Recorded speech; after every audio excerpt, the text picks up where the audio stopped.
All right, so guys, here's my talk at the table. It's about worker burnout and fatigue during the pandemic. So last month, the jobs website Monster found 69% of employees reported burnout while working from home during the pandemic. That is up 35% from May. This comes as the national unemployment rate fell to 10.2% in July, which is still historically high. Psychiatrist Dr. Varma joins us now to talk about the challenges and how to stop the stigma surrounding mental health. Sue, it's so good to see you. Thank you so much for joining us. Let me ask you right off the bat, what is burnout? What is work burnout, and why do people feel more vulnerable now? So burnout is this unique combination of feeling exhausted from your job, having low energy, having a negative mood or feeling cynical about it, and not really feeling as if you have efficacy or agency or that your work matters anymore. And as you said, 2/3 of people are feeling this right now, and we're seeing that this is even more so in the pandemic for a variety of reasons. We're not used to working from home for this long. And let me say that there are some countries, in Sweden, they say that 30% of people work remotely, and that's the norm and that's the baseline. And trust me, there's some people who thrive. But I have a lot of folks telling me that this is long and that they're missing the human connection that they would normally get. So what causes burnout? I sometimes get the sense that the ground beneath me is uneven, like I'm sort of walking on quicksand or on a muddy ground. Like the ground is always shifting. Is that a way to, that's how I feel. So what causes that feeling?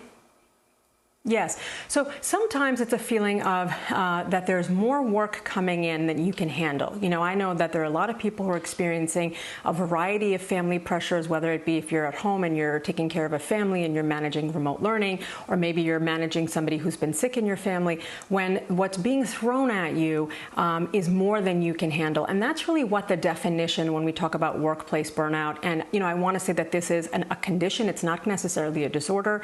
It was recognized by the World Health Organization earlier this year. And what we're seeing is that it is unmanageable or a stress that's not managed properly. So stress is normal. We're all going to experience days where, we feel like we're burning the candle on both edges, but there's something about the quality that we're not able to live up to or meet the demands. And a lot of times this happens because our bosses or employers, they don't know what we're contending with at home. They're not aware or maybe not sensitive to the personal life aspect, and we're not making time for ourselves and taking breaks. So all of this, the external pressures at work and then the personal demands, there's not a balance, and there's an overflow in the system, if you will.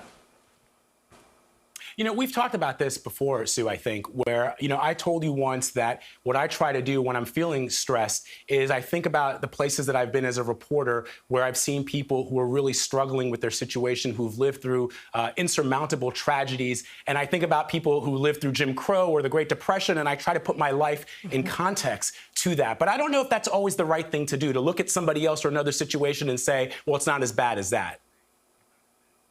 Yes, and it's a good point, because for some people, and I'm glad that that works for you, and I think it does for some people, but for other people, they say, well, you know what, it feels invalidating or it feels minimizing. I know that, if I complain to my husband, he'll be like, but you know what, look at all these other positive things. And sometimes what we need in that moment is really someone to validate us, to empathize, and to reassure us, and to be able to have a conversation. And that conversation often should be with people that we work with, to say, listen, this is what I have on my plate. Is there any way that we can redistribute this? I'm going through a hard time right now. I think it's hard for people to say. People want to show up, and especially in this pandemic when we don't have the daily check-ins. I mean, there were so many built-in things that you could just turn to a coworker and say, hey, how would you manage this? Now it requires a phone call or a meeting. And so what I'm hearing is people saying that what they're missing with the remote working is, number one, the connections and the micro connections that were built in, the water cooler conversations that you didn't have to make an effort, or slacking someone on a work computer system and really having an easy dialogue. And they're missing, what's also interesting, Vlad, is the commute. Now, I don't think anyone in a million years would tell you, oh, I miss being on the train. But we're finding that studies are showing that being on the train or having some sort of a commute, even if you're walking or biking to work was allowed you emotional processing time. It was allowing you to get ready for your day, and then it was allowing you to decompress. So you had these natural transitions. We're finding that people are working on average an hour and a half to 2 hours longer. I know I was up on my computer late last night, and people are sending you emails, and we don't have the same sort of boundaries because our workday doesn't have a finite ending the way it used to. That's a great point. Dr. Sue Varma, thank you. I encourage our viewers to check out your Instagram, your social media. You always have words of wisdom there. Thank you very much, Sue. We appreciate it.